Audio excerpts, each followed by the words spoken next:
Ellen, welcome to the podcast. Thanks for having me. Ellen Feeney, everybody. Bloody legend, comic, glamour woman. What is it? A senator's... Disgraced senator's wife. Yeah, that's my tag. Where did you find that joke from? It's so funny. I remember I used to work with this guy, Adam, who went to college with this girl that I knew.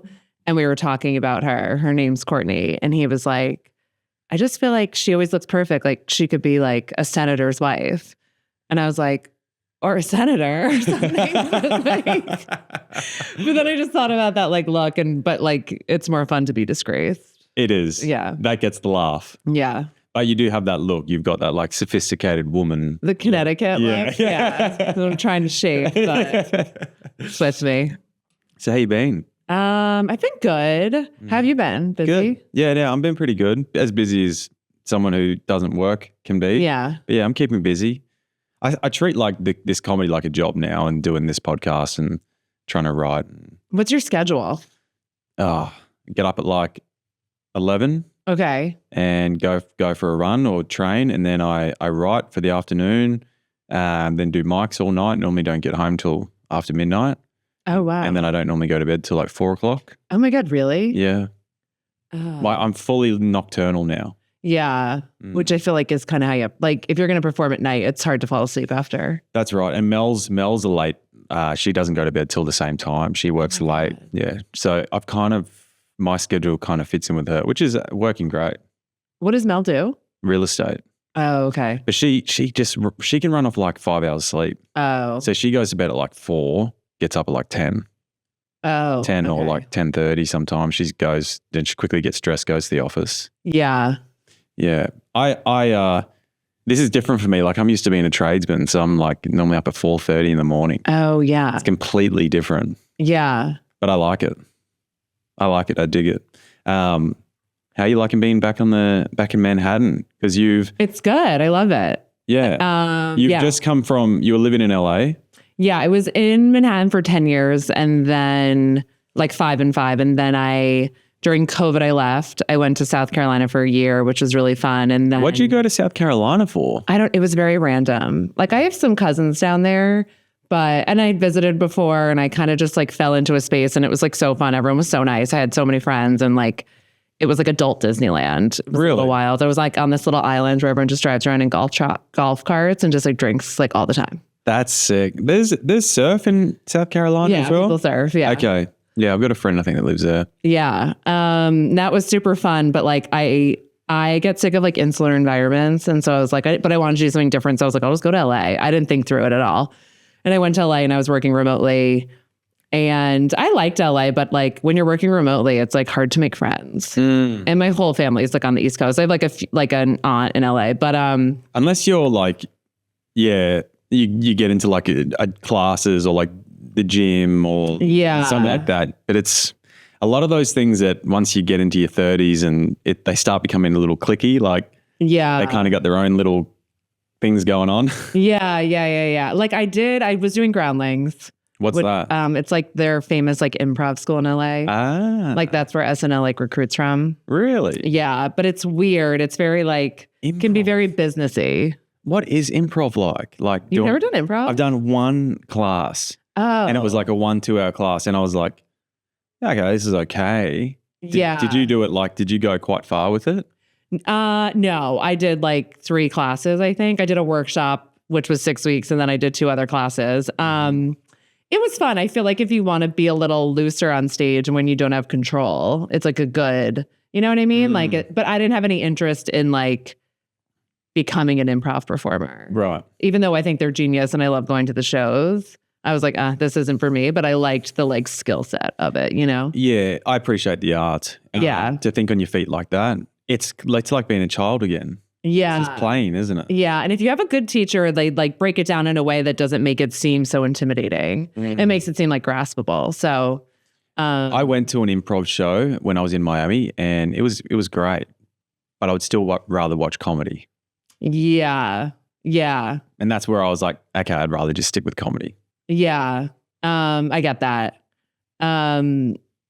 So that was fun. And then I moved back, I don't know, like 8 months ago. Oh, thanks. But I want to hide your face completely. We're going to give the boys something to look at. Yeah, sorry, what were you saying? And then I moved back a few months ago. Okay. When did you move? June. From Australia? Yeah. I spent like 2 months in Mexico and then came here. Okay. So did you know anyone in New York? I knew Mel. Right. And some of her work colleagues. Okay. And other than that, no, I didn't have any friends. I didn't know anyone.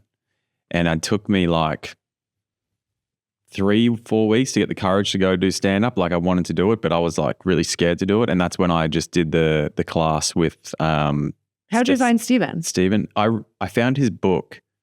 I looked up a book. I don't know. I can't remember if someone recommended the book or I found it online. And then I was like, hang on, this guy does classes. And then then I did it. And that's so I sort of did comedy, started really in July here. And did you ever watch the YouTube video you're supposed to watch for that class? No. No. Did you? I like started it. I never finished it. Hang on. Should I go back and watch it? There's an hour and a half YouTube video. You're supposed to watch before you take the class. Okay. Which I get because he's like, I'm not going to give the same lecture every time. Yeah. Okay, fair enough. No, I didn't see that. I know. I've been wondering if I should go. I'm sure it's like, I read the book. I read the whole book. Yeah, the book was fantastic. Yeah. It was good. And I do use it sometimes. I would love to actually get him on the podcast. Oh, that would be fun. Yeah. Yeah, you should do that. I don't know if he would. He ended up helping me out actually recently. He signed some paperwork. Oh, right. And did a reference letter and sent his some identification for that as well to help me get my documentation also. Oh, nice. So I was really grateful for that. Absolute legend.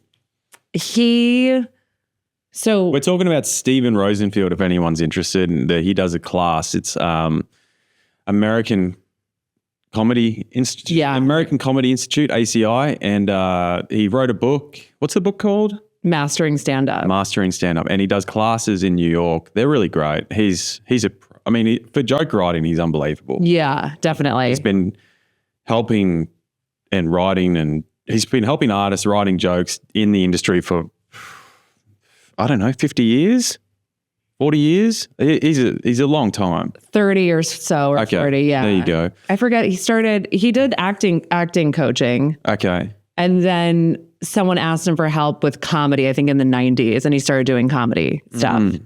But yeah, I appreciate the like technical feedback and tips on like writing jokes and what jokes work.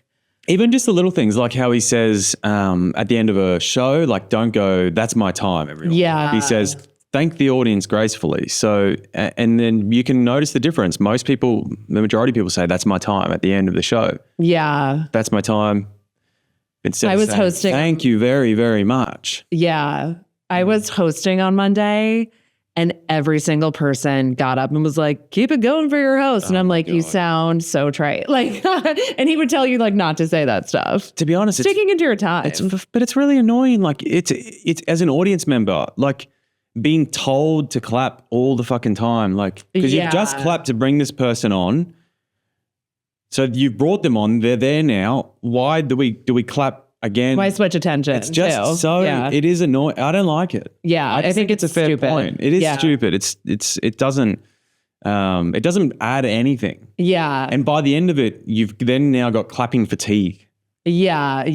I mean, we just clapped to bring you on. Right. It's funny. So Steven, when I first did stand up out in LA, my Uncle John lives in Florida, and my mom had sent him my tape, and he was like, oh, Ellen's got to reach out to this guy, Steven Rosenfield. And I'm like, my Uncle John is like one of those guys who has a guy for everything. And you're like, okay, Uncle John, I'm going to reach out to your friend who teaches comedy. And then I looked him up and I was like, oh, wait, he's totally legit. Uncle John knows something. Yeah, Uncle John pulling through. And it's so funny because my Uncle John's just like this big guy with like a thick New York accent, and like, he was Steven's older brother, Maury's best friend growing up. Yeah.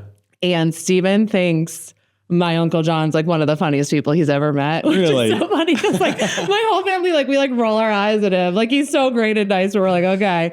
But he like always, every time I come into class, he like tells me a new story from childhood about my Uncle John. Really? Yeah. So were they childhood friends? No, so Stephen was like 6 years younger than them, but he would like hang out with them sometimes or heard their stories. And so he was always at like my mom's house growing up. There was 7 of them. So like people were in and out all the time. And he like loved to tell me this story. He wrote about it in a book where he was like 11 and he came over to like my mom's house and my grandfather was like, what do you want to drink? Like was offering him like alcohol and he just like thought it was really funny. Really?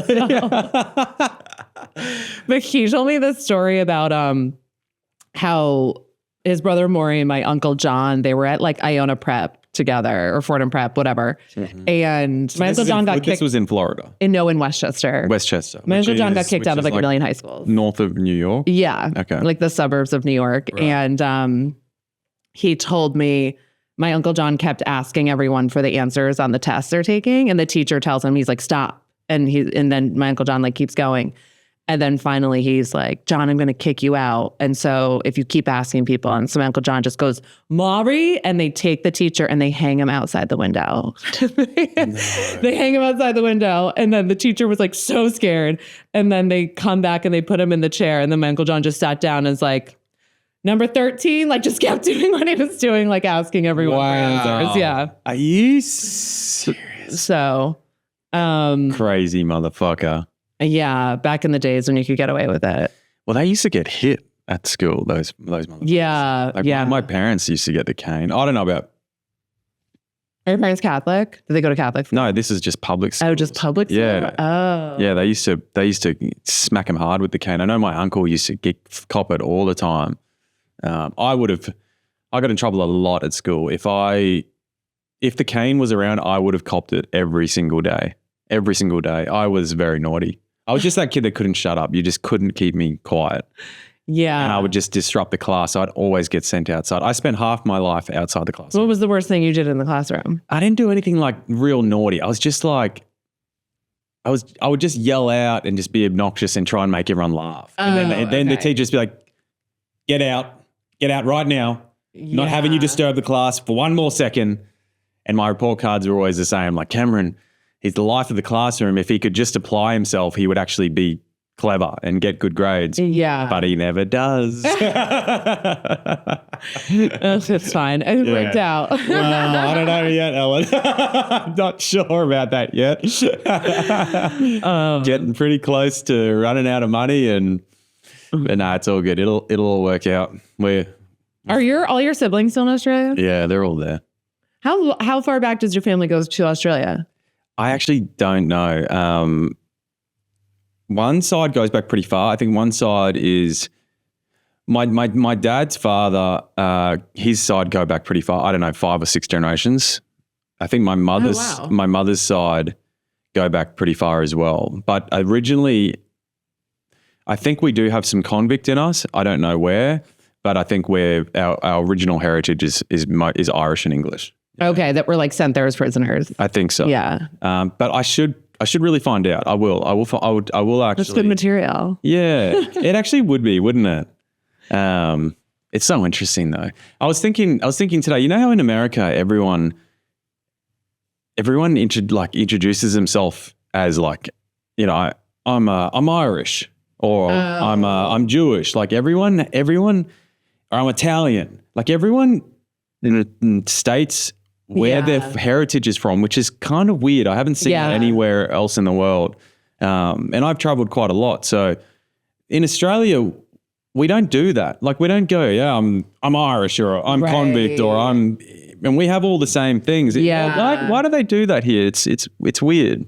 I don't know. I've realized that in Europe too, that people talk about how Americans do that. They're like, no, you're American. You're American. Yeah. If you're born here, you're American. I don't know what it is. I think it's probably something with like, I worked in like the Irish government for like a hot minute and they love their ties to America. So I feel like maybe it's being like, or maybe it was like when you came over, like you settled within your own community of people from your own heritage. You know, there was like an Irish ghetto, an Italian ghetto. maybe that's it. I don't know.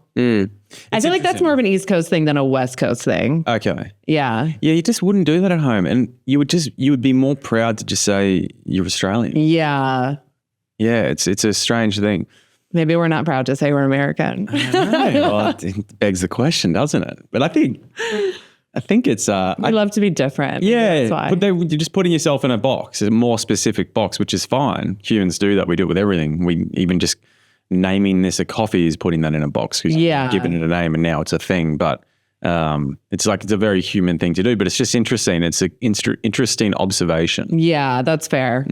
That's fair. So you did the industry room and you got like a whole bunch of spots the first time, and now you've done it again the second time and got a shitload of spots. Yeah. And how's that going? You've been hosting for them? I've been hosting every Monday in December and then doing a guest spot at the 9 after that. It's good. Hosting, I feel like I haven't like really let it rip as far as crowd work.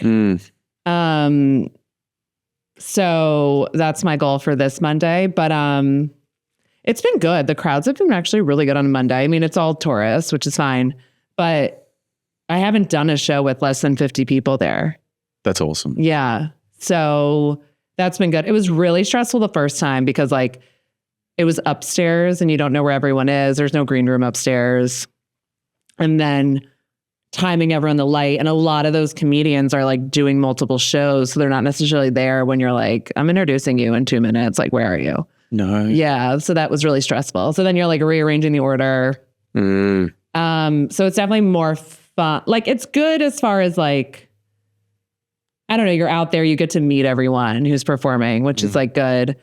So it's been fun. I just feel like now that I've like had my first one, which was just stressful, and now I just, I got to let it rip a little more. It'll come. Yeah. Yeah. I've seen you host. You're great. Oh, thank you. But the crowd work, everyone says that's just something that takes a bit more time. Yeah. It's like, you don't know how that's a wild card. You don't know what's going to happen. Yeah. You can't really rehearse it. Like you've got to just like let it rip and hope that you don't freeze up or say something stupid or like.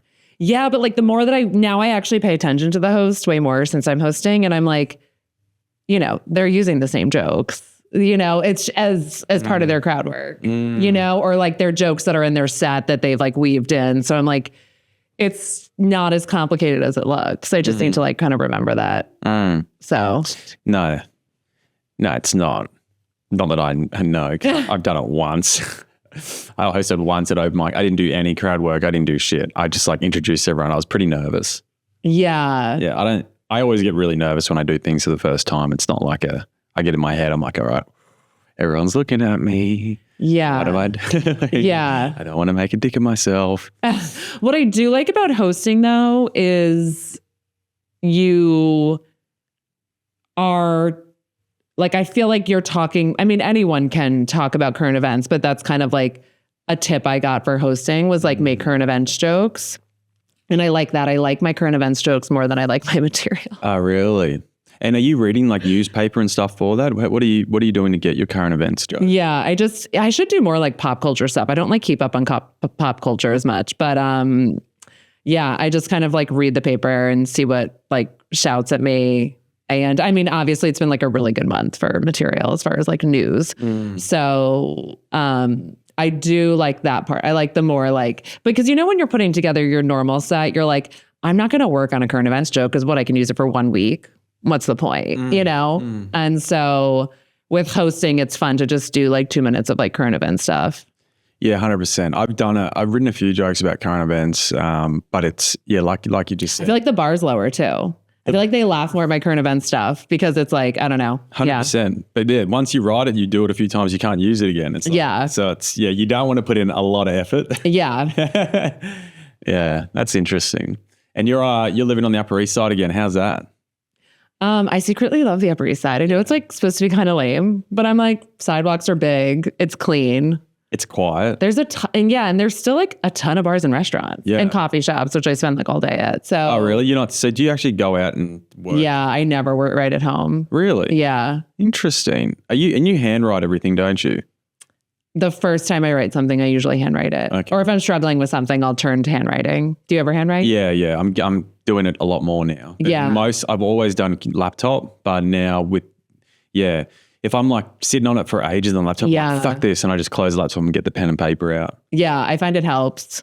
Yeah, it's weird. It just seems to connect more. Yeah. It's like because your brain has to slow down. So I think it can come up with more ideas, I think. I don't know. Yeah, I don't know. I don't know what the trick is. Still fucking trying to figure it all out. I did barking for the first time last night. Barking? Yeah. What's barking? Where you like stand out the front of a club going, comedy show. You guys want to come to a comedy show? Like sales. Where was the show? Is it St. Mark's? Oh, the St. Mark's Comedy Club. Yeah. Okay. And I got one person. Okay. And that's pretty good. Off the street. It's hard to do. One person off the street. It was pissing down rain the whole time. So I had an umbrella. There was 3 of us barking. We got 3 people in and there was 2 tickets sold. So we did a show in front of 5 people. Oh, how'd it go? It was fun. Yeah. I loved it.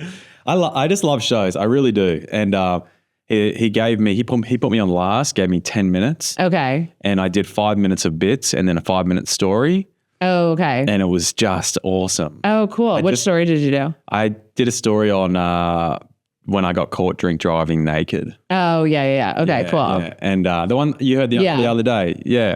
And I love it. It's when it's a small group like that, a story goes great because they can just follow it and it's like interesting. Yeah. Because it's more intimate. Yeah. Right. So they're still paying attention. I did a show last week that had like 7 people and I really liked it because I think it forces you to be more conversational. You can't go up there and be like, here's a joke. Yeah, you can't go joke. It's Joke. jarring. You have to kind of lead it, walk it through, don't you? Yeah. And like just ad-lib a little bit to get into the next bit. Yeah. So I actually liked that experience. I think it's great. That's Mel. Yeah. When I got home, Mel was like, oh, that must have been awful. I was like, no, it's great because it's just different. Yeah.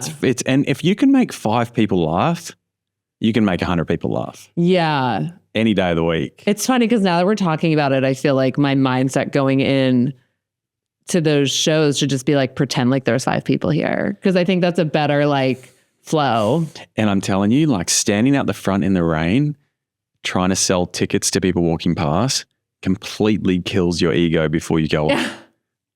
Like totally. For the first 15 minutes, I was like, what the fuck am I doing? Yeah. I was like, I used to be an electrician, like I still am. I was getting paid like $900 a day. Yeah. With working with great skilled people. And now I'm standing out the front in the rain trying to sell fucking comedy tickets to get a 10-minute spot. Yeah. Like, this is insane. Totally. What the fuck am I doing? I have that moment like once a week. There's always something shady I'm doing. Or like I'm at a dark oak mic like listening to like domestic abuse jokes. I'm like, what the hell am I doing with my life? It's got a pal. I got a funny story though. So last night, this drunk guy comes up to me. This is the guy I sold the ticket to. He's like, while you were barking. While I was barking, he's like, I'm like, do you want to come to a comedy show? He's like, actually, how much are the tickets? I said, $20. He goes, nah. I said, $10. He goes, nah. I said, fuck it. I'll buy you a ticket if you come to the comedy show. And he's like, okay. And then he just stands with me under my umbrella for the next hour and like 20 minutes barking with me. Oh, stop it. It was fucking hilarious. He's going, guys, come on. Come to this comedy show. If you don't buy a ticket, this guy's going to get deported back to Australia. It was so funny. He had his arm around me and I was holding the umbrella and this like, he was 25 years old, this just random, really sweetheart, drunk dude. Yeah. And it just absolutely made my night. I was like, because I was standing there going, literally like, I can't believe I'm fucking doing this. Yeah, what am I doing with my life? So yeah. fucking depressing. Yeah. And then this guy, it was like God sent me an angel. Yeah. Really, for my first time, and I finally, it got me through the mental barrier of what I was doing. Yeah. I just enjoyed it. I was like, this is just doing fucking comedy on the street. Right. Trying to talk to people going, hey, you want to come to comedy? And they're like, nah, but they're smiling. I'm like, you're smiling. You want to come to comedy. I know you like comedy. One guy was walking past. It was so funny. I was like, do you like comedy? He goes, no, I like tragedy. And kept walking. I'll probably give you a little tragedy at the show. Yeah. It was That's funny. Wait, did the drunk guy sell any tickets? Nah. Oh. We tried, but I got like 6 people adding me on Instagram just from standing on the street. They're like, oh, we can't come now, but we'd love to come see you in the future. Oh, yeah, that's nice. Which that was kind of cool. Yeah. Like a few like nice looking women too, which is irrelevant for me now because I'm married, but it was like, well, if I was single, this would have been a good gig back in the day. Yeah. So if you're a young man wanting to go do barking, I would recommend it. Or a woman, like Jesus, it was interesting. You should do it one time. Yeah. Just once in your life. But you're getting spots, so you don't. No, I did it for that show that I ran on the Lower East Side. Were you barking? But I was kind of shy. The girl that I ran it with did more of the barking, but I was kind of shy. I don't know why. Maybe I should. I feel like it's a rite of passage. I'll do it for you if you ever run another show. Okay. Yeah. We could stand outside together. It's kind of fun. If you do it with someone else, it's really fun. Yeah, that's true. Yeah, doing it on your own is a little shit. Yeah. Plus, I think maybe you're. I don't know. What do you think? Do you think you're less intimidating or more intimidating with 2 people? I think if there's 2 people you're kind of having fun, maybe you're giving off a better vibe. Yeah, whereas one you feel like might feel a little attacked, whereas there's 2, you're like, yeah. I got way more rapport from people when he was with me. Yeah. Which was interesting. Yeah, because then it's more just like a vibe going on. Yeah, it was. It was a fucking vibe. It was so bizarre. What a strange experience. But I like that comedy club, St. Mark's. It's great. Yeah. I did. Did you do a Laughing Buddha show there? I've done mics there, but not a Laughing Buddha show. Okay. Yeah. I did one mic there, a Laughing Buddha mic, and the host was really rude to me. Really? I made some joke about how like some guy told like whatever, some like raunchy, gross, like misogynistic jokes. And I just got up after and I was like, I feel like I'm at a Klan meeting or something because it was like all dudes. Really? And I just like, it was a joke. He laughed and we like moved on. And then the host got up after me and was like, why don't you go to like an all women's like LGBTQ plus because they have to group those 2 groups together and get up on stage and say something that's totally irrelevant. Oh, Jesus Christ. I also hated that he did it like after my set because then I didn't get to respond. I should have heckled back. Oh my God. Yeah. So I had a woman, this is like the worst mic I ever did. I have a story about how I drank my own piss once. Okay. Tracks. As you do. It's disgusting. But I did it on stage. I told her on stage like wait, you didn't drink the urine on stage. No, shit no. But I told the story on stage and it's kind of funny. The way I tell it's funny. But I don't say it anymore because it's just too much. Yeah. But anyway, this girl comes on after me. And she's like, I don't even know what to say now. I'm just speechless. I'm just absolutely speechless. I've never been so disgusted in my life. I wouldn't even touch him. Oh, it's just disgusting. I'm never having sex for the rest of my life. Like just went on and I'm like, oh, it's a comedy show. I've heard way worse things than people drinking their own urine at a comedy show. But also, this may sound a little egotistical, but she was not attractive. And for her to say to me, like, I would never touch, I was like, ew. Yeah. I would never even look twice at you, you fucking ugly mole. No offense. Anyway, Yeah. I was just very offended. And it's like you weren't an option to begin with. Yeah, exactly. Yeah. Like, go fuck yourself. I'd rather drink my own piss than fuck you. But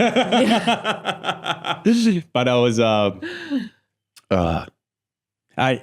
long story short, it's fucking annoying when people like comment like that. It's offensive. Yeah. It's like, shut the fuck up. Who the fuck are you? I'm just trying to do my art. Or if I'm trying to like make a callback or whatever, like. Wait, have you gotten any other comments like that? Nah. Oh, okay. Not really. Yeah. Have you? No. Have you ever been told to go to, what is it? The Tiny Cupboard? Go to the Tiny Cupboard in Brooklyn if you don't want the KKK. No. What's the Tiny Cupboard in Brooklyn? I don't know. It's this, it's a comedy club but they have like a statement that you have to like look at before you sign up for their mics. And this is why I've never gone, because it's like no punch down, no LGBTQ jokes, no this and that. And it's like, whoa, what the fuck is this shit? Yeah. Is this comedy? Yeah. In LA, they used to get up and say, like no rape jokes. And I'm like, I can't believe they even have to get up and say that. But well, I was at a mic on. But then you go to a few mics and you're like, I get why they have to say it. No, exactly. Like I was at this mic on the Tuesday night, and one of the dudes says to there was a woman in the audience, and she was the only woman in the audience, and he says to her, "Have you got a whistle?" Oh, okay. And she's like, "No." He's like, "Well, I'd be careful then," or something. Oh my God. And I was like, dude, no, you can't say that. That is awful. Yeah. It is. There are some guys that get up there that I'm like, I'm actually not sure if you're kidding. That's my issue. You know? Like, I love Anthony Jeselnik. Like, he gets away with it. Like, he can say something so dark and it's like, you know, he's kidding. Like, yeah. I think he's so good. But then at these open mics, I'm like, these other guys, I'm like, you're not getting away with it. Yeah. They don't have the skill. Like, that's why I wouldn't do like a rape joke, because I don't have the skill to pull it off. Like, it's like, it's. I don't think you need to have a rape joke in your set. No. Well, I've got a dog fucking joke. Oh yeah, but that's fine. I know that one. No, that's good. So I used to do one about sexual harassment, but I haven't done that one in a while. Yeah. Just how like it's called harassment because you're like, I'm not into you. Like if it was a hot guy at work, you'd be like, yeah, whatever. Yeah. You know, but like if you're in sexual harassment, it's because you're a 4 or something. Yeah. I think I have heard that joke. I've never been sexually. Do you think that like the whole, we might have to cut this little bit. I don't know what I'm trying to say. Let me try and think what I'm about to say. Actually, I'm going to pass. I'm not going to articulate that well. Let's move on. I wanted to ask you, Ellen, so how did you get into comedy? Give me your journey. Okay. So. By the way, you're very funny. Oh, thank you. You're super funny. I was a lawyer. I hated my job. What kind of law were you doing? I was doing debt finance, and I kept thinking like, oh, if I just got this next job, I'd like it. So if I just went in-house, like I'll like it then. And everything. Debt finance law? Yeah. So what do you even do in that? So you like set up loans. Okay. So like major acquisition loans. Okay. And do you get commission off the actual loan? Is that how do you get paid as a lawyer for that?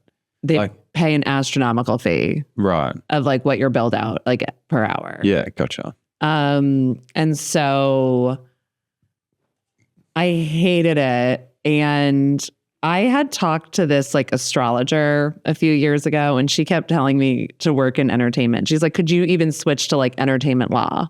And I thought it was crazy to like switch practice groups. I was like, how can I even switch practice groups? That's insane. Meanwhile, now it's like, hang on, I switched everything. And prior to that, had you even considered getting into the arts? No, not at all. 100% not. So you had an astrologer tell you to get into the creative industry, into performing? Yeah, that was like in 2018. She mentioned like, oh, money wants to come in through entertainment. And I was just like, whatever. I didn't really pay attention. And then... That's wild.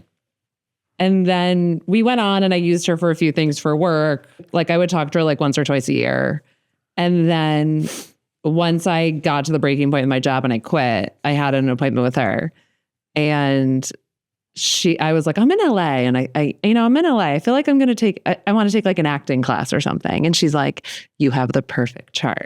So it's like, and visit the gift shop on your way out. Really?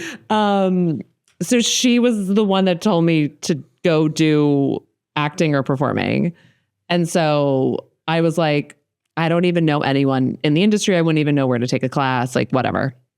And she was like, I'll find you a class. So she asked her clients and she sent me like where all her famous clients told people to go. And she sent me to this woman, her name's Saxon Trainer. And she's like this amazing acting teacher. And she does this like 4-day intensive. And on the second day you do comedy, like sitcom. And we did it and she was just like, oh, you actually really understand comedy. It's very technical and it's hard to do, but like you get it. So she's like, go take like a comedic acting class. So I was like, okay. So I took this like comedic acting class, which I didn't really love the format or like the teacher, but the teacher was like, oh, well, you're a lawyer, go do stand up because you know how to write. And so I was like, oh, and like, it was weird because before that, 2 of my friends in LA asked me to do stand up classes with them. And I was like, I have no interest in doing stand up.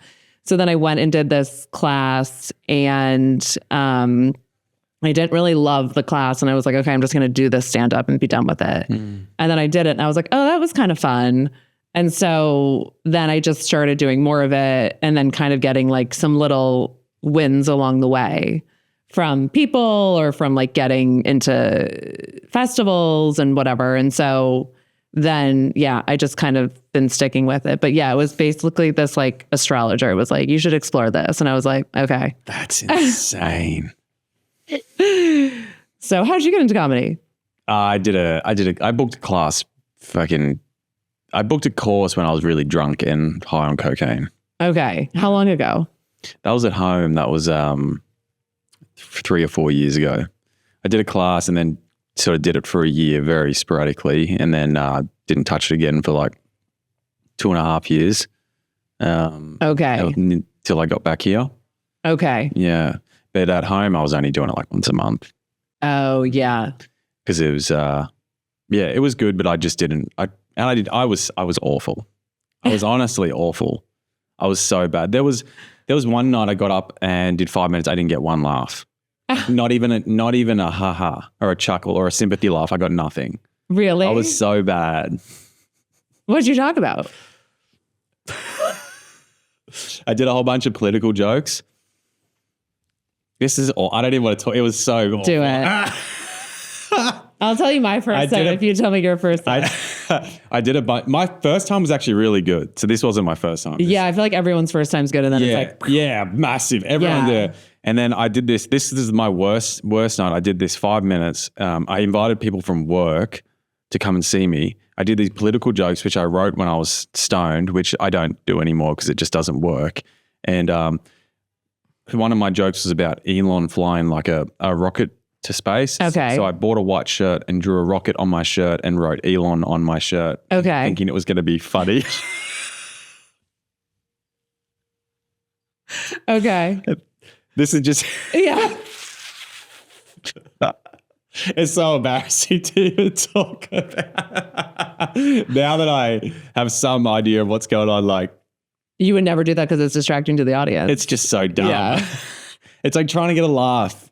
Yeah. When it's not even deserved. It's dumb. Yeah, I get what you mean. Yeah. Yeah. Ah, man. So yeah, what about you? Tell me your version of the worst time. You must have had like... Oh. Have you ever bombed? Yeah, I've totally bombed. Well, what was your first time like then? The first time I went, well, it was like it was a class showcase. So it was this huge bringer show. So everyone's like laughing at everything. You can do no wrong in those. Yeah. Yeah. And so it's weird when you go back, you're like, ooh, my jokes were so wordy. But they're still some of my favorite jokes. I think because then when you're writing, you don't really know what works. Yeah. And now you're writing from this perspective of like knowing what works, which is like not as edgy or fun or unique. You know what I mean? Yeah. Yeah. Yeah. There's like a few more parameters on it now. Yeah. Whereas before you just say, hey, I'm just going to. Yeah. So I want to like rework those and like bring them back, some of them. But yeah, no, I've been doing Disgraced Senator's Wife since the first time because I was like, well, that works. Well, that's like my cunt joke. I've had that since I got to America and I've used it on the start of every show now. Like most shows. And because it just fucking works. Yeah. Like, why not? Why change it? Yeah. It's a good introduction. Like that Senator's Wife is a fucking great intro. Yeah. But it means you have to dress up for every show. True. And I do, which sucks. You could always just go like jeans and like casual, but then you probably wouldn't be able to, you wouldn't be able to. I feel like when I dress up and look nice, I can get away with more, you know? So I do it kind of strategically where it's like, if I'm in jeans and a hoodie, I don't think I can go as far, but I sometimes think if you just like look more proper, you can go further because they're not expecting it. You know what I mean? Yeah. I do know what you mean. It's a little bit of that shock factor. It's like, whoa, she's talking about this. And which just has to do with my brand of comedy. If that wasn't my brand of comedy, I'd be in a t-shirt and jeans. Yeah. But do you do jokes about being a lawyer? No, because I just fucking hated being a lawyer. I used to, I mean, I've tried some, but I just like don't think anything about being a lawyer is funny. Yeah. And I have some that I've like written that I haven't really done because I haven't really wanted to perfect them. But you know what I mean? When you're like, what's funny about being a lawyer? I don't know. I struggle a little bit with the electrical trade. Yeah. I've got a few jokes about it, but it's like, it's hard to find the funny with something that you just did for so long. Yeah. And it's like second nature. I would do it if I got hired to do a law school or a law firm. Like that could be fun because I would really just like roast it. But I think it's just hard for me to be like, like lawyers are boring. Like, why does an audience want to hear about lawyers? But I get it. When I took a class, they're like, oh, but it's this like unique perspective. But like so many comics are lawyers. Are they? You know, yeah, there's so many. Even Rich told me, Rich, the booker at Industry Room's a lawyer too. Is he? Yeah. And he's like, is he practicing? I don't know. I know that he handles like issues that come up with the club.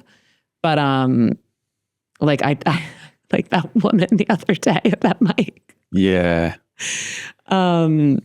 So, but he said that like he's got 200 people on his list that are lawyers. Wow. Yeah. Jesus Christ. Because it makes sense because it's like you're writing concisely and you're making a point. So like I get it. Yeah. You certainly got an advantage in some way for sure. Yeah. Also, just being like used to sitting down and working in that way. Yeah. But I don't know if there's like anything that I think is like so funny about it. You know what I mean? Yeah.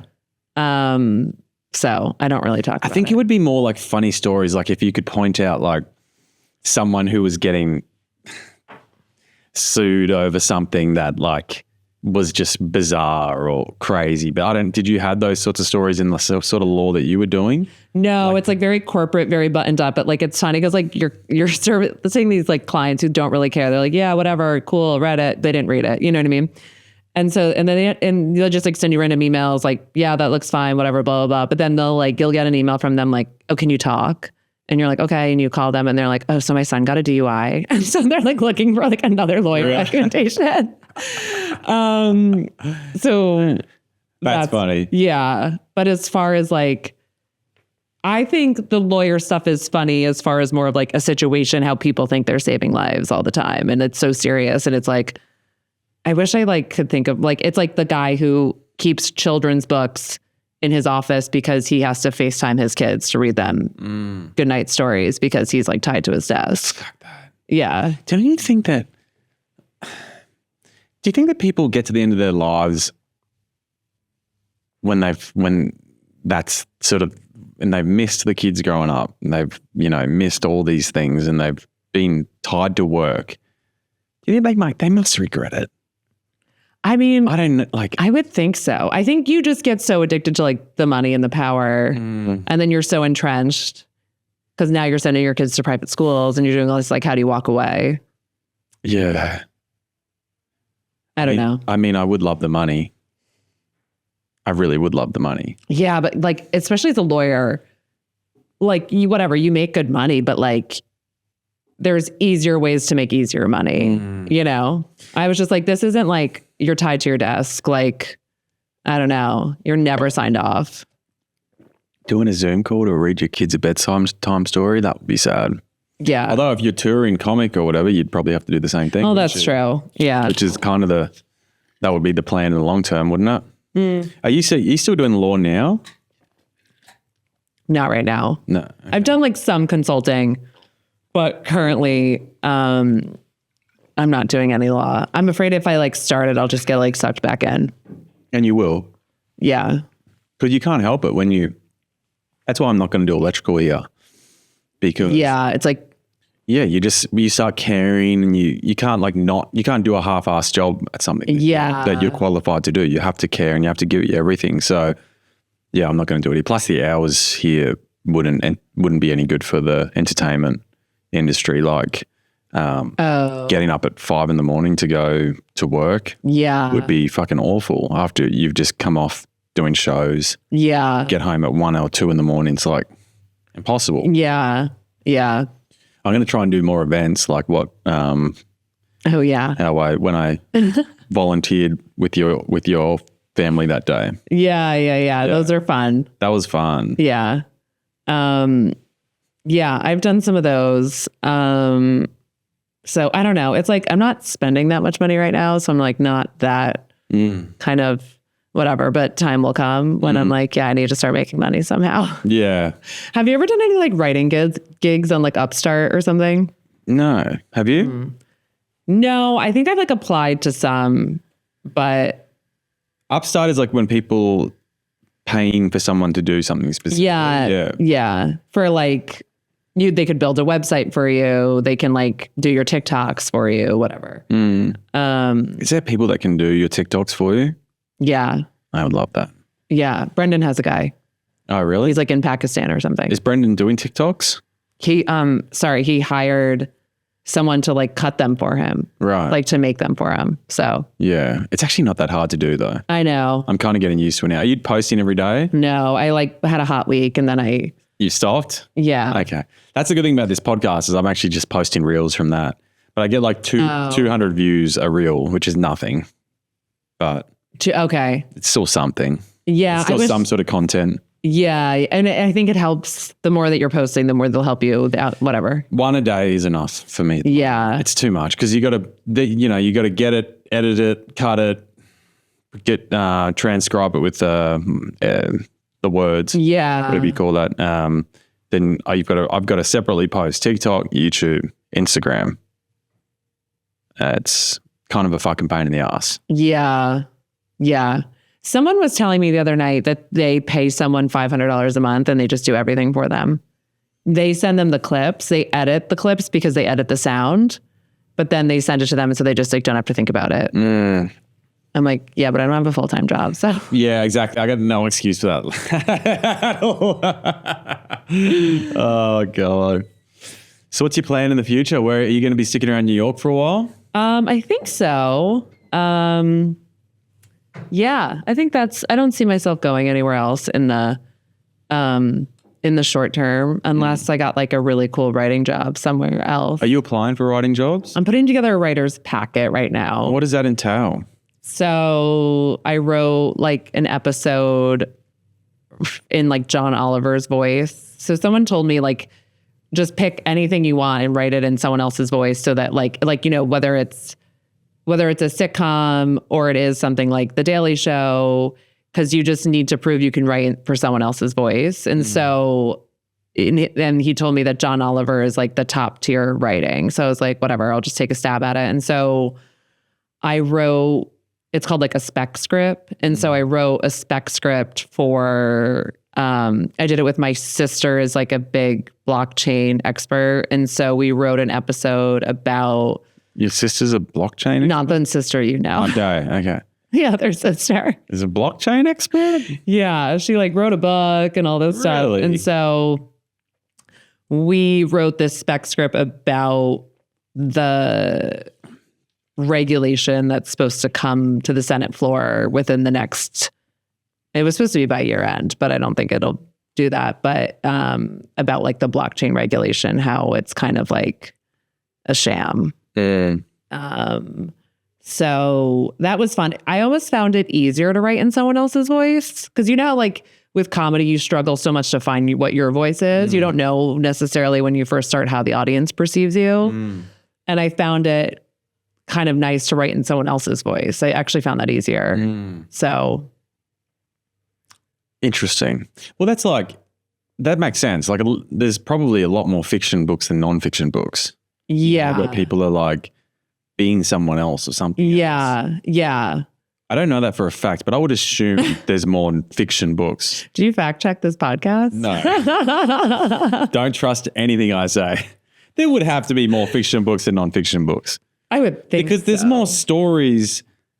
Okay, I don't know. What the fuck I'm talking about. Children's books is probably the number one thing. So that's all fiction. Yeah. Mostly. What, there's no monsters under the bed? There's no monsters under the bed. It's just your own fears and shame. Yeah. There's a lot of that. That's everywhere. That's not just under the bed. Yeah. Yeah, it's fucking wild. Would you live in LA again? If I had a job out there, I would. Like, I liked LA, but it was just like, I felt like a little bit like, well, all my friends and family are back on the East Coast, and it's not like I'm 25 where you're out every night meeting friends and people and stuff. Yeah. So, but I mean, it's nice. I feel like I'm very much a New Yorker. But like, I don't know, LA's cool for like the hiking and like, there's a lot of, it's definitely more of like a creative city, you know, whereas here it's more finance.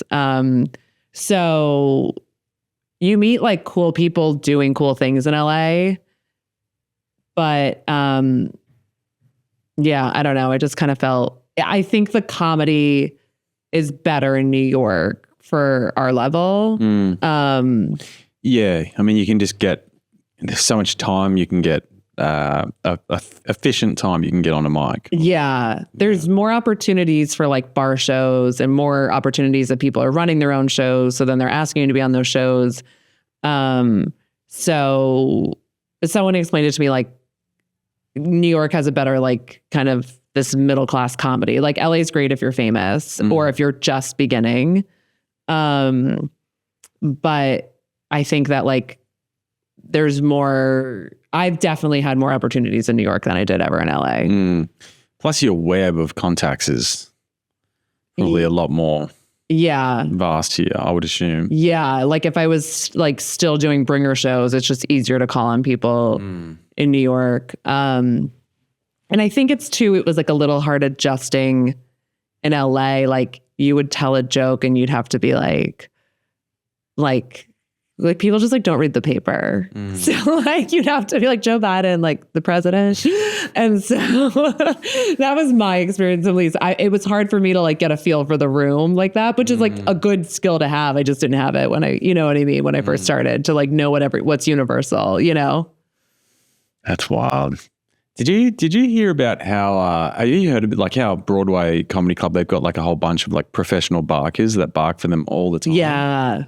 Apparently they're like the mafia and they've got like spots in their corners in Times Square. And if you try and like bark in there from, like if you try and bark for another club or whatever, they'll be like, get the fuck out of here. I'll fucking kill you. Like, and it's like, almost, that's a fun niche documentary I'd watch. It would be fun. Yeah. And it's like pimp shit. Like the leader will give like all the other barkers like all their tickets, and then they'll like once they sell their tickets, they come back to him and he'll give them more tickets. Like that kind of wild. Eh? Yeah. Yeah. Someone was telling me that the other day that like I was telling this guy I'm like hosting on Mondays there, and he was like, "Oh yeah, be ready. You can sometimes get like a huge crowd." He said one time when he was hosting on Monday, like one of those barkers like brought in 100 people from Times Square. He sold 100 tickets. Wow. Yeah. So, good to know. Jesus Christ. And have you got any stories from childhood? I want to hear one. You got any funny stories? Oh, that I've done in my sets? Just anything. Funny childhood stories. Like, did you ever get in trouble at school? I was really quiet and shy. Really? Yeah. I can't see it. Yeah. Even in high school? No, but high school was different because I went to this like all girls Catholic school that was really small. So like, there were no rules to break really. I went to an all boys school. Oh, you did? Yeah. How many were in your class, in your grade? 250. Oh, okay. So I had like 46 girls. Jesus Christ. So that's like, very intimate. It was very intimate. So like your teachers know, like you know everything about your teachers know everything about you. And I had 2 older sisters. So like. Were they in the school at the same time as you? Kathleen had left by the time I came. But so it was just kind of like, I don't know. It was fun. It was like a little bit of a joke, but like it was, you know, it's kind of like mayhem with like all those girls. But yeah, it was fun. But did you ever have to sneak out at home or anything like that? Okay, so my parents were older, and so my mom had me when she was 42. And so Kathleen always had like a really strict curfew. Like she had to be home by like 11 or 11:30. And she had to wake up my parents when she got home. my parents were like so much older by the time I was like out. They were like, don't wake us up. Like, be quiet when you come in. Like, it was very much like, we don't care. I hear about that all the time. Like the youngest just got it so good. Yeah. And the oldest just really fucking struggled. Yeah, totally. Yeah, like my parents eventually let me, like, we had a barn in our backyard and it opened up into like a back field. That's nice. And my parents, like, I just one day started throwing parties in the barn and they couldn't see it because like they would flow out into like the back field, and like they let me do that. They would have like never let my sister do that. Oh my God. Yeah. She would have hated you, your sister. Yeah. Jesus. But yeah, it's being the youngest, you definitely get away with more. Yeah. Yeah, but I wasn't really a big troublemaker. No? No. I got in a bunch of trouble. Jesus Christ, I used to get in a lot of trouble. Have you ever been arrested? Yeah. Anything good? I got arrested drink driving. Oh. That was the one I told you about, drink driving naked. What's the legal limit in Australia? Because sometimes it's really low in other countries. 0.05. Oh, that's lower than the US. Yeah. What's the US? 0.08. Are you serious? Yeah. That's fucking awesome. When I got done drink driving, I only blew 0.084, Yeah. which is nothing. I was like, am I even drunk? 0.05. That's really. Yeah, it's like 2 mid-strength drinks. Yeah. And you're done. Yeah. That's fucking light, man. Yeah. 0.08. Oh, you guys have got to go and get going on. When I was in, or it was a few years before I was in Ireland, but Ireland. Why? How do you pronounce it? Ireland. Ireland. Ireland. Ireland. You really put the R in Ireland. They had so much drunk driving that they lowered the thing. So I'm sure it's like 0.05 or something. And then what happened was, or maybe it was even lower than that. And this guy was telling me is like, what happened is that people were afraid to get DUI. So they started drinking at home more. And then their like suicide rate went up because they had like lowered the drunk driving limit. So people like weren't going out and socializing, which is like very Irish culture to like go down to the pub or whatever. So I guess that could be the negative effects of lowering the DUI level. Jesus Christ, that is grim. I was just imagining like some poor old farmer living on his fucking farm with his beautiful hedgerow fences, and he's driving his tractor to the community bar. He's like, like for me, like, I mean, if I had 3 beers, that would be above 0.05. But I have a breathalyzer in my car. Do you? Yeah. Because I'm like, what's the point in like, I would never like drive drunk, but like, what's the point if you were 0.081? Yeah. You know, it's like, you might as well know. Yeah. Is it accurate? Yeah, it's commercial grade. I used to have like a regular one, and then when I was in South Carolina, and then I got like a commercial grade one when I was in LA. It was like $80. So, you know, if you get done drink driving at home now over a certain amount, you have to get a breathalyzer installed in your car. Oh, to start it. Yeah. And then you have to blow in it like every 10 minutes for it. Otherwise it'll. Because you're like, they think you might be like drinking in the car. Oh my God. Otherwise it'll turn off. I have a friend in LA. How embarrassing would that be if you're on your first date and you're like, excuse me for 1 second. Totally. I had a friend who put that in his own car in LA because he would get drunk and drive to the casinos. No. So he put it in so he like couldn't drive to the casinos. Wow. Yeah. He couldn't just get a taxi to the casinos? Maybe then he would have stopped himself, but being like, I'll just drive. I used to do that when I was doing a lot of cocaine. I'd be like, I'd just like hide it. I'd be like, close my eyes and be like, try and throw the bag in my apartment somewhere and be like, I can't find it. And then like 2 minutes later, I'd be like, where is it? I can't find it. I've definitely done that with weed. I've definitely like thrown away joints, been like, I'm not smoking anymore. And then like that night, I'm like going for my crack. I've done it so much. Oh God. I'm like day 55. Oh my God. 54 now, no drinking. Okay. Yeah. How are you feeling? I feel the same. Yeah. I don't feel better. Yeah. I think I feel a little bit better. I think my memory is better. Okay. Yeah, when I've done that, like I've done 30 days without drinking and I'm like, my skin looks better, but I don't necessarily feel more energized. Yeah, I don't feel more energy at all. But have you stopped smoking? I've stopped smoking weed,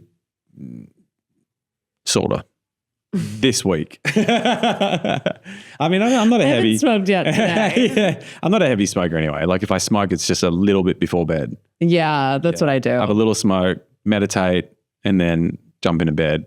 I'm out. Okay. Yeah, so it's not like a big problem, but it does affect you for like you get up and go the next day. Yeah, that's why I'm like, I need to give it up because I'm waking up like so groggy. Yeah. And I'm also allergic to grass, which I assume encompasses weed, which is probably not helping. Do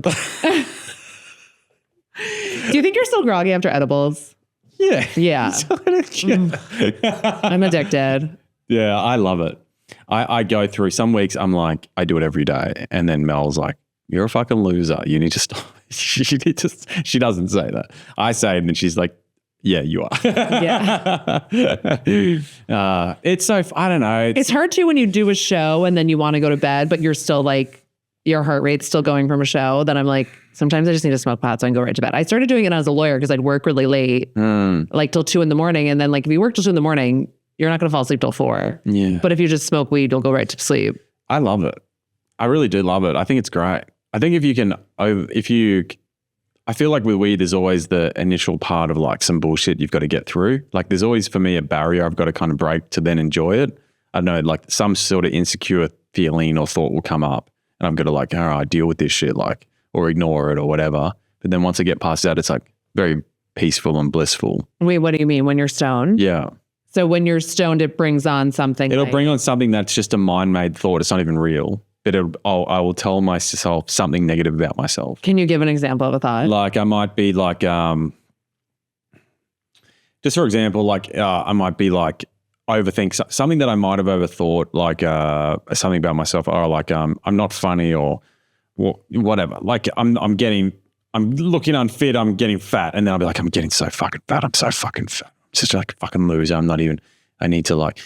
I just like starting. That's a weed-induced thought. Yeah. Okay. I just will go down that rabbit hole. I'm like, oh my God, I'm doing this again. And then I sort of wake up from it. And then I'm like, can get dragged back down it again. And then it's just like, this is just an example. But then once I'm like, okay, just let this go. This is just a mind-made thought. This is nothing. This is just a thought. Thoughts are nothing. We are not made of thoughts. We aren't made of thoughts. Thoughts are just Eckhart Tolle comes in. Yeah, I listen to him every day. I was actually listening to him on the walk over here. Really? Yeah. Someone was just telling me to listen to his thing. Yeah. He's got about 15 audiobooks out. They're amazing. Yeah. Yeah. Yeah. That's, I don't know why. I think is it a certain strand of weed? I don't know. I don't know what it is because I don't know what I'm buying. I have no idea what I'm buying. Do you get any negativity with it? Or is it just all blissful? Like, can you write on it? I haven't really tried writing on it. So what do you do when you smoke? Would you ever just listen to music or what do you? Yeah, I'll just I just really just do it like late at night and I'll like watch a little TV and go to bed. Like last night I read on it, which was funny because I feel like I read for an hour and I read like 15 pages. Yeah, exactly. I'm the same. Nothing. Yeah. I did it with you socially once at that bar and I just can't keep up with what's going on. It slows me down too much. I don't really smoke when I go out anymore because I'm like, ugh, it's just like I feel like I'm just out of it. Yeah. Yeah. It's not enjoyable. Take like they used to have these like 2.5 milligram edibles, but they don't sell them anymore. And I love that for going out because it just like irons out the creases. Edibles are great. They give you I like taking edibles when I fly. Yeah, I always take an edible when I fly. So fun. Yeah. The whole experience of just going in the airport, like eating food, listening to watching movies. It's I'm going to enjoy this. I'm going to get fucking baked on my flight home. See, I'd be afraid to get too high because then I'm like, what if I freak out and I have to like land the plane? You would never. Would you really? No, I think when I get whenever I've been too stoned, I'm just like this. You know what I mean? Yeah. But I think if I just put on a movie, I'd be fine. Yeah, you'd be fine. Wait, when are you going home? April. That's the plan. We lodged the paperwork today for the green card. So as long as that all works out, which it fucking better, because it's my brother's wedding.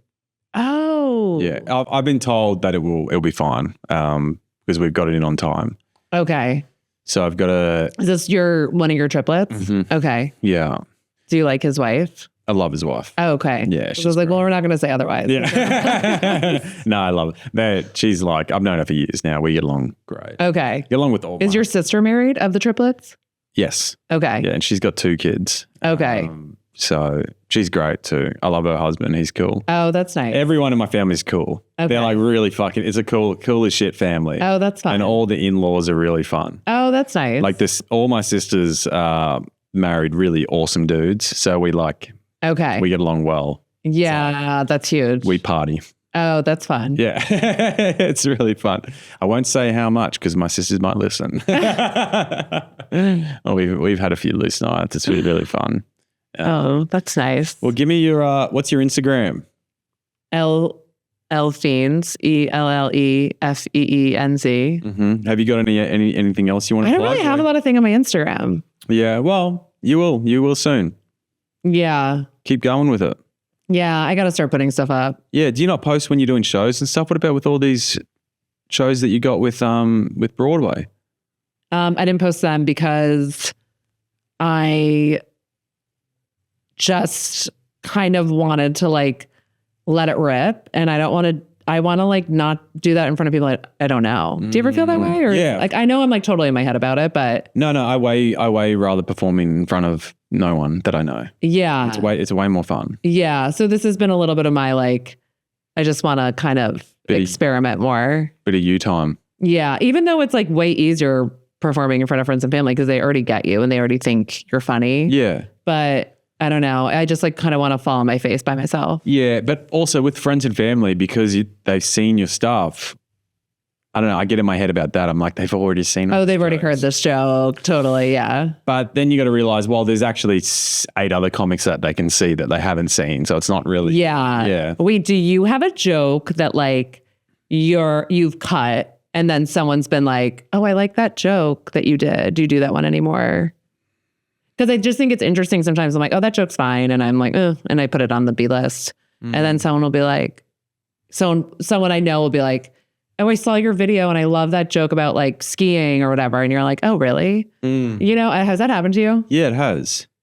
Yeah, I have tweaked jokes and they're like, oh, yeah, that was, people have like, is that a new joke? And I've like changed like 2 words. I'm like, no, Yeah. you've heard that a million times. I just changed it a tiny little bit. But I mean, I don't have a huge quiver of jokes. I reckon at the moment I've got 15 minutes. Okay. And how much of that do you love? I love most of it. Okay. I got 10 minutes of bits that I think I love that work. I don't love. Actually, they work. They're like as good as I can do at the moment with my skill. And then I've got a 5-minute story which works fucking great. And I think I've got like another good 7 or 8 minutes in the books that's cooking now that I'm trying to work on mics and stuff. Yeah. But I don't love any of it. Yeah. But I don't have a lot of surprises at the moment. Mics are where if you would see me on mics, you'd get more of a surprise than you would on a show because mics, I'm trying new stuff. Yeah. Shows, I'm slipping in some new stuff on the shows, but a lot of the time I'm just sticking to like the tried and true. Are you trying to throw new stuff in on shows? Yeah, but I do it like so like incrementally. Yeah. Because one time I was just like, fuck it. And I did this whole new thing and it did not go well. So now I'm like, oh, you just got to introduce the topic. And then do they like the topic? Okay. Then I'll do like, it's like knowing how to get out of the joke. You have to. I did that on the first time I performed at Gotham. I used a new joke about Mel's parents being like how they're from Hong Kong and trying to like do they were translating. I haven't done it. I should try and reinvigorate that joke. And I thought I'd never done it at a mic. I wrote it that day and I'm like, I'm going to close my set with this joke. Oh. Nothing. Crickets. You learn, don't you? You learn. If you're going to do a new joke, you got to cushion it in between something that works. So at least if it does, I mean, you know this.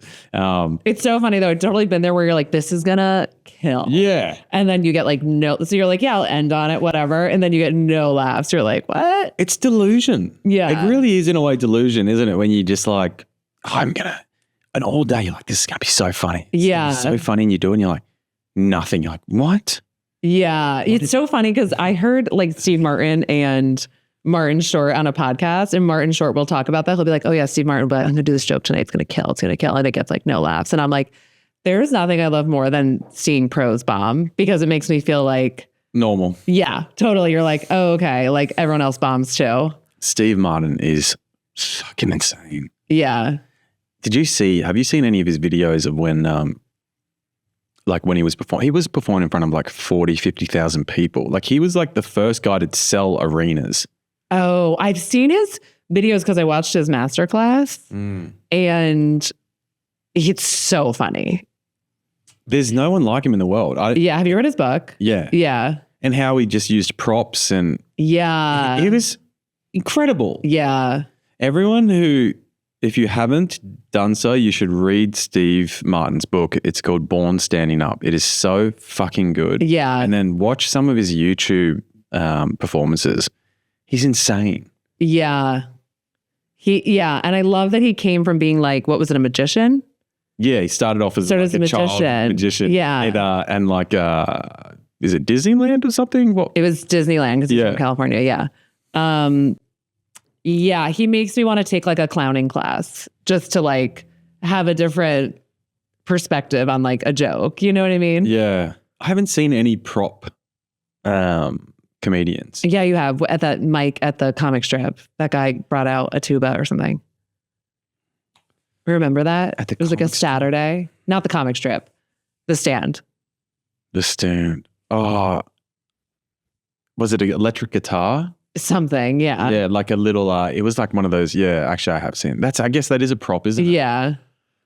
There's actually a guy that's going around with like a Guitar Hero guitar. He's like, do-do-do-do-do, and he does like a joke and he goes, do-do-do-do. Yeah. That's what I think about. Funny. Yeah. That's funny. Yeah. Well, I feel like too at a mic, at least it mixed it up. Like I didn't hate it. As much as when he first got there, it was going to be annoying. I was like, you know what? It mixed it up. I don't really care. I don't hate it. Yeah.